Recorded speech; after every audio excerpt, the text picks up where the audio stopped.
Hello everyone. Well, we're going to try this again and here's the thing. I figured out how to turn around the camera. Isn't that great? So, several have asked for a daily, and I think I have decided what I'm going to do is this. I do a daily Bible reading, and you see those little posts that I make with the little symbol giving the designation, whether it's history, prophecy, poetry, whatever. Well, that's the schedule I'm going to be following. So I'm just going to pick it up with today's reading. And here's the plan. I'm going to read the daily reading for each day. Very little commentary or anything, just the reading. And that will be what I'll have in between all of the weekly posts that I will make on the Wednesdays when I do that Luke study. And so today we are in the law category, and the schedule is for Genesis chapter 44 through Genesis chapter 47. So just a little bit of backstory here to get us all up to speed. Joseph, years ago, had been sold by his brothers into slavery in Egypt. I see a few of you popping up on the screen now. Hello. Hello to my cousins that are watching. Okay. So anyway, Joseph has been in Egypt. He was sold into slavery. He's gone through imprisonment. And then he's been elevated to being the second in command only to Pharaoh himself. In fact, he's in charge of the whole land of Egypt. And there's a great famine that's on. And so his brothers have come to Egypt to get grain, because this famine is covering a wide portion of the earth, including Mesopotamia, land of Canaan, Egypt at this time. So this is after the brothers have come to visit to get grain, and this is picking up the story with that in chapter 44. And I'm going to do my best not to get choked up in part of this. There's a very emotional section here where Joseph reveals himself to his brothers. And so we're going to go ahead and get started, and I hope that this can be a benefit to you. Genesis chapter 44. Then he commanded the steward of his house, "Fill the men's sacks with food, as much as they can carry, and put each man's money in the mouth of his sack, and put my cup, the silver cup, in the mouth of the sack of the youngest, with his money for the grain." Now the youngest, this would be Benjamin. And he did as Joseph told him.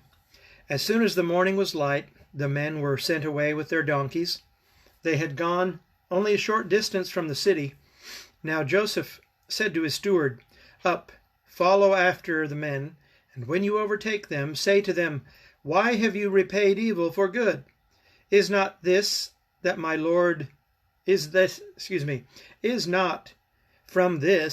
Lord drinks, and by this that he practices divination? You have done evil in doing this.'"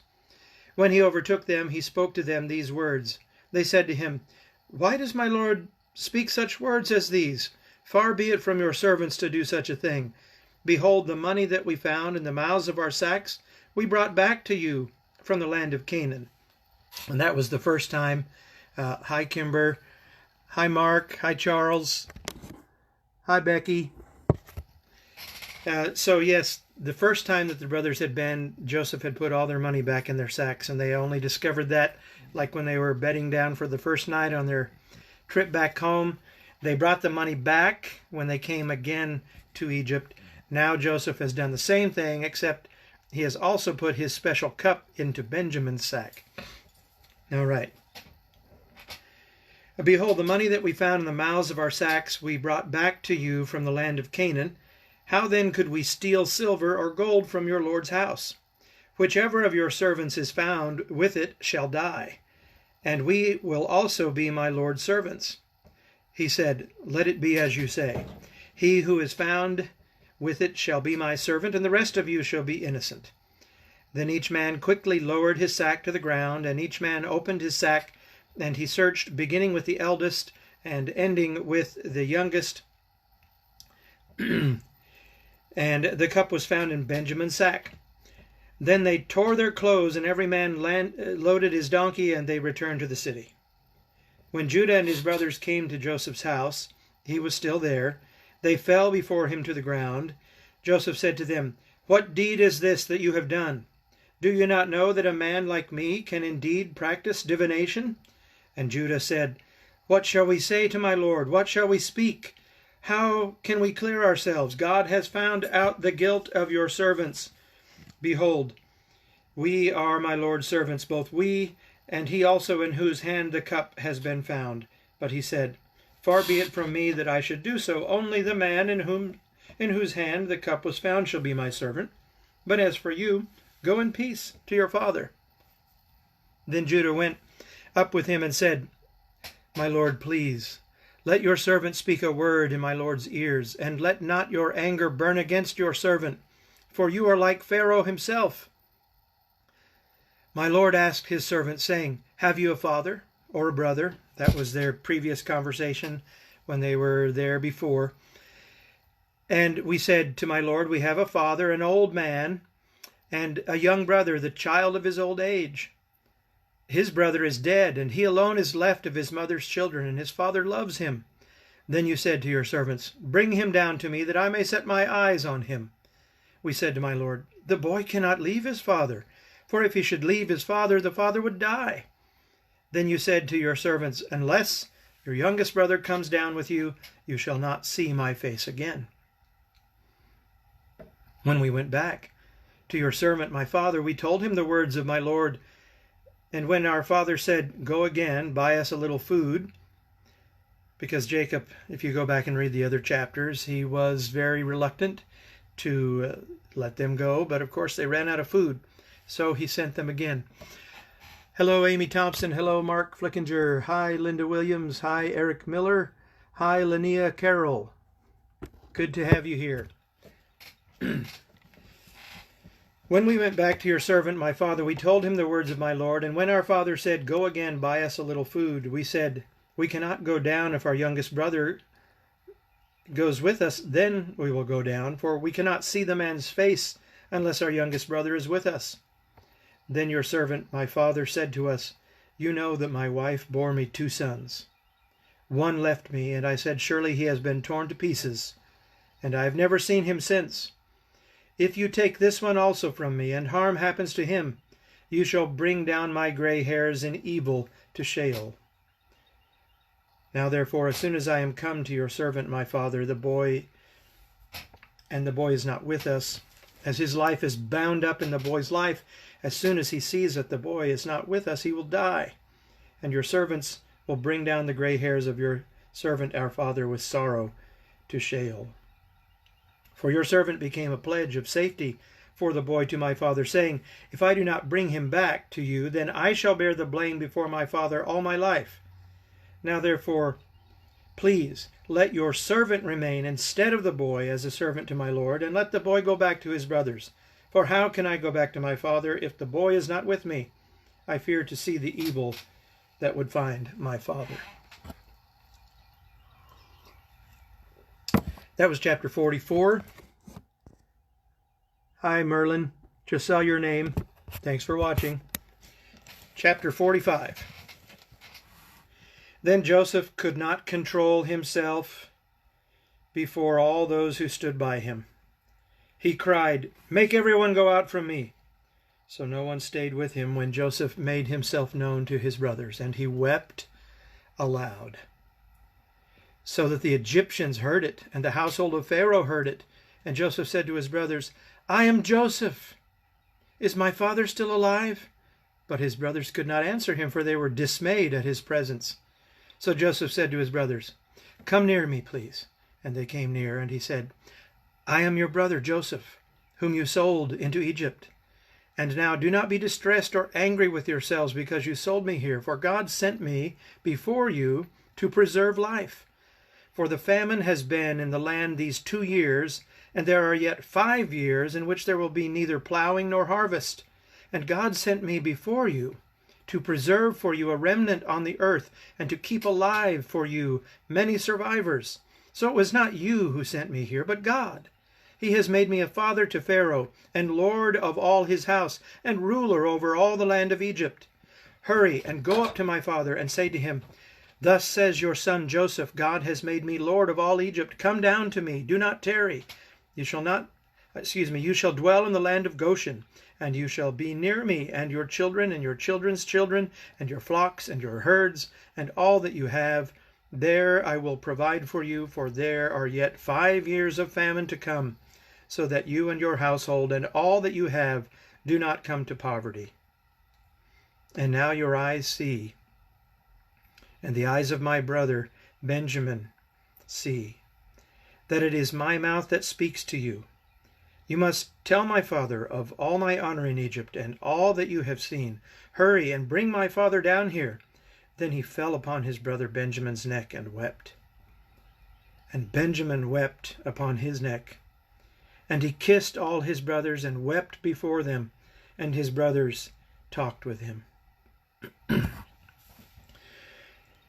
When the report was heard in Pharaoh's house, Joseph's brothers have come, it pleased Pharaoh and his servants. And Pharaoh said to Joseph, Say to your brothers, Do this, load your beasts, and go back to the land of Canaan, and take your father and your households, and come to me. And I will give you the best of the land of Egypt, and you shall eat the fat of the land. And you, Joseph, are commanded to say, Do this, take wagons from the land of Egypt for your little ones and for your wives. Bring your father and come. Have no concern for your goods, for the best of all the land of Egypt is yours. The sons of Israel did so, and Joseph gave them wagons according to the command of Pharaoh, and gave them provisions for the journey. To each and all of them he gave a change of clothes, but to Benjamin he gave 300 shekels of silver and 5 changes of clothes. To his father he sent as follows: 10 donkeys loaded with the good things of Egypt, and 10 female donkeys loaded with grain, bread, and provision for his father on the journey. Then he sent his brothers away, and as they departed he said to them, Do not quarrel on the way. So they went up out of Egypt, and came to the land of Canaan to their father Jacob. And they told him, Joseph is still alive. He is ruler over all the land of Egypt. And his heart became numb, for he did not believe them.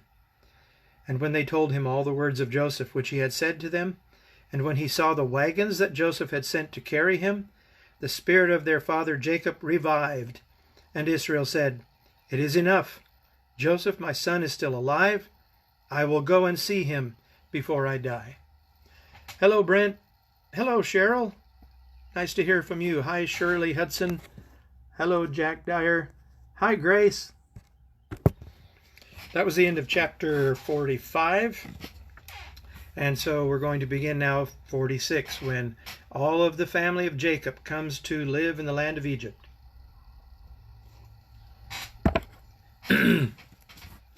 So Israel took his journey with all that he had, and came to Beersheba, and offered sacrifices to the God of his father Isaac. And God spoke to Israel in visions in the night, and said, Jacob, Jacob. And he said, Here am I. Then he said, I am God, the God of your father. Do not be afraid to go down to Egypt, for there I will make you into a great nation. I myself will go down with you to Egypt, and I will also bring you up again, and Joseph's hand shall close your eyes. Then Jacob set out from Beersheba. The sons of Israel carried Jacob their father, their little ones, and their wives, in the wagons that Pharaoh had sent to carry him. They also took their livestock and their goods, which they had gained in the land of Canaan, and came into Egypt. Jacob and all his offspring with him, his sons and his sons' sons with him, his daughters and his sons' daughters, all his offspring he brought with him into Egypt. Now these are the names of the descendants of Israel who came into Egypt. Jacob and his sons, Reuben, Jacob's firstborn, and the sons of Reuben, Hanok, Palu, Hezron, and Carmi. The sons of Simeon, Yemuel, Yamin, Ohad, Yachin, Zohar, and Shaul, the son of a Canaanite woman. The sons of Levi, Gershon, Kohath, and Merari. The sons of Judah, Onan, Shelah, Perez, Zerah, but and Onan died in the land of Canaan. And the sons of Perez were Hezron and Hamul. The sons of Issachar, Tola, Puvah, Yob, and Shimron. The sons of Zebulun. Hi, Zebulun. I hope you get to see this too, my grandson. Zered, Elon, and Yalil. These are the sons of Leah, whom she bore to Jacob in Padan Aram, together with his daughter Dinah. Altogether his sons and his daughters numbered 33. The sons of Gad, Ziphion, Hagi, Shuni, Esben, just like Esben, Kansas, Eri, Arodi, and Areli. The sons of Asher, Imnah, Ishva, Ishvi, Beriah, with Sarah, their sister, and the sons of Beriah, Heber, and Malchiel. These are the sons of Zilpah, whom Laban gave to Leah, his daughter, and she bore to Jacob 16 persons. The sons of Rachel, Jacob's wife, Joseph and Benjamin. And to Joseph in the land of Egypt were born Manasseh and Ephraim, or Ephraim, as we commonly say, whom Asenath, the daughter of Potipharah, the priest of On, bore to him. And the sons of Benjamin, Bela, Besher, Ashbel, Gera, Naaman, Ehi, Rosh, Mupim, Hupim, and Ard. These are the sons of Rachel, who were born to Jacob, 14 persons in all. The sons of Dan, Hushim. The sons of Naphtali, Haziel, Guni, Yezer, Shilem. These are the sons of Bilhah, whom Laban gave to Rachel his daughter, and these she bore to Jacob, 7 persons in all. All the persons belonging to Jacob who came into Egypt, who were his own descendants, not including Jacob's sons' wives, were 66 persons in all. And the sons of Joseph who were born to him in Egypt were 2. All the persons of the house of Jacob who came into Egypt were 70. He had sent Judah ahead of him to Joseph to show the way before him to Goshen, and they came into the land of Goshen. And then Joseph prepared his chariot and went up to meet Israel his father in Goshen. He presented himself to him and fell on his neck and wept a good while. Israel said to Joseph, "Now let me die, since I have seen your face and know that you are still alive." Joseph said to his brothers and to his father's household, "I will go up and tell Pharaoh, and will say to him, My brothers and my father's household, who are in the land of Canaan, have come to me. And the men are shepherds, for they have been keepers of livestock, and they have brought their flocks and their herds, and all that they have. When Pharaoh calls you and says, 'What is your occupation?' you shall say, 'Your servants have been keepers of livestock from our youth, even until now, both we and our fathers, in order that you may dwell in the land of Goshen. For every shepherd is an abomination to the Egyptians." That was chapter 46. Hi, Debbie Diaz. Hi, Judy Wright. Hi, Amy Buchanan Redmond. Good to see you. Thanks for joining. All right, one more chapter, chapter 47.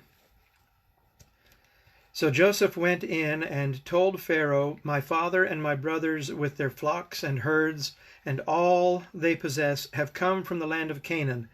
They are now in the land of Goshen." And from among his brothers he took 5 men and presented them to Pharaoh. Pharaoh said to his brothers, "What is your occupation?" And they said to Pharaoh, "Your servants are shepherds, as our fathers were."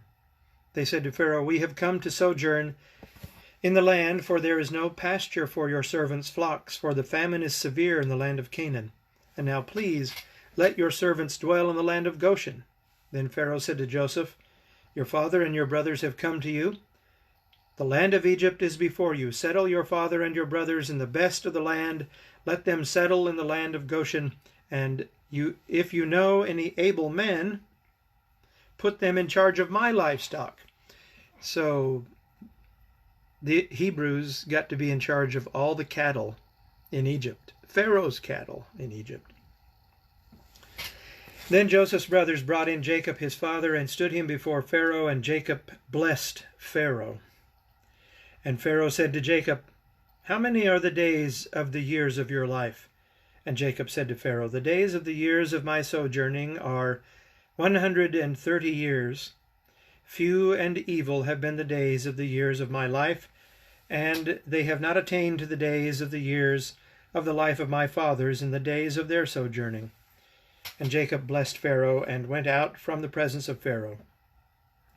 Then Joseph settled his father and his brothers, and gave them a possession in the land of Egypt, in the best of the land, in the land of Ramesses, as Pharaoh had commanded. And Joseph provided his father, his brother, and all his father's household with food according to the number of their dependents. Just a note about that mention of Ramesses. Moses did not write in a true chronological manner. In other words, this is an anachronism in terms of the actual time of the occupation of the Israelites in the land of Egypt. The city of Ramses was built much later than this, much later. And you can do some research on that. I might suggest that you look up the works of Mr. David Rohl. David, D-A-V-I-D-R-O-H-L. David Rohl has written a lot about this. I would suggest you look into that. All right, verse 13 of Genesis 47. Now there was no food in all the land, for the famine was very severe, so that the land of Egypt and the land of Canaan languished by reason of the famine. And Joseph gathered up all the money that was found in the land of Egypt and in the land of Canaan, in exchange for the grain that they bought. And Joseph brought the money into Pharaoh's house.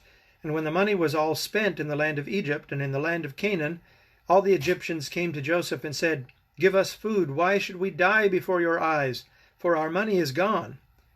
And Joseph answered, "Give your livestock, and I will give you food in exchange for your livestock, if your money is gone." So they brought their livestock to Joseph, and Joseph gave them food in exchange for the horses, the flocks, the herds, and the donkeys. He supplied them with food in exchange for all their livestock that year. And when that year was ended, they came to him the following year and said to him, "We will not hide from my lord that our money is all spent. The herds of livestock are my lord's. There is nothing left in the sight of my lord but our bodies and our land. Why should we die before your eyes, both we and our land? Buy us and our land for food, and we, with our land, will be servants to Pharaoh.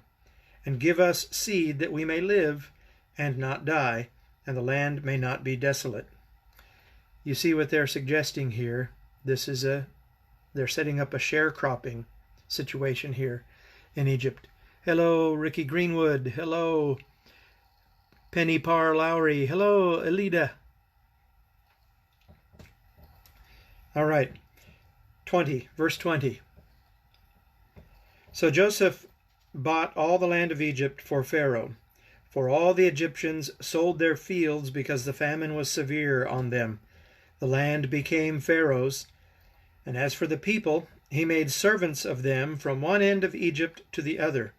Only the land of the priests he did not buy, for the priests had a fixed allowance from Pharaoh and lived on the allowance that Pharaoh gave them. Therefore they did not sell their land.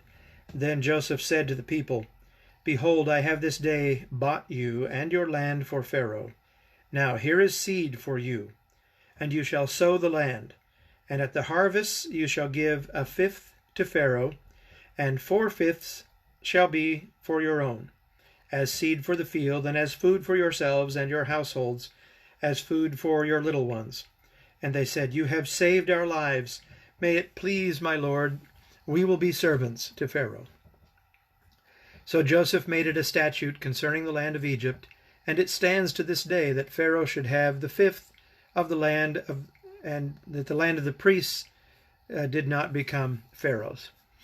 Thus Israel did settle the land of Egypt in the land of Goshen, and they gained possessions in it, and were fruitful, and multiplied greatly. And Jacob lived in the land of Egypt 17 years.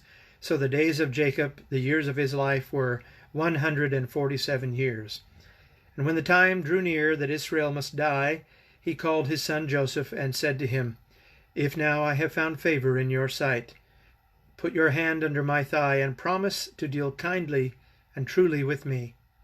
Do not bury me in Egypt, but let me lie with my fathers.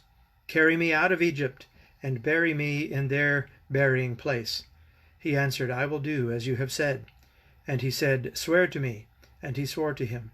Then Israel bowed himself upon the head of his bed.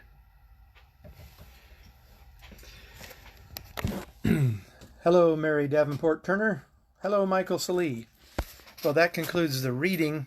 That last bit where Jacob was making Joseph promise to bring his bones out of the land of Egypt, return them to Canaan so that he could be buried there with his forefathers. Joseph later makes that very same request. And again, if you read the book called Pharaohs and Kings by David Rohl, there's a lot of detail about that. Once they started looking in the right place, at the right strata, they found all of the evidence of the occupation of the Israelites in Egypt.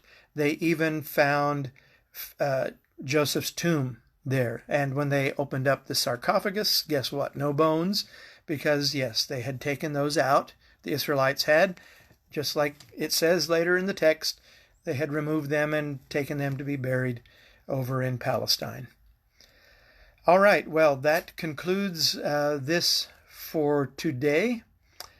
We'll do a daily reading in between the weekly study of the book of Luke. Thank you for tuning in, everyone, and have a wonderful day.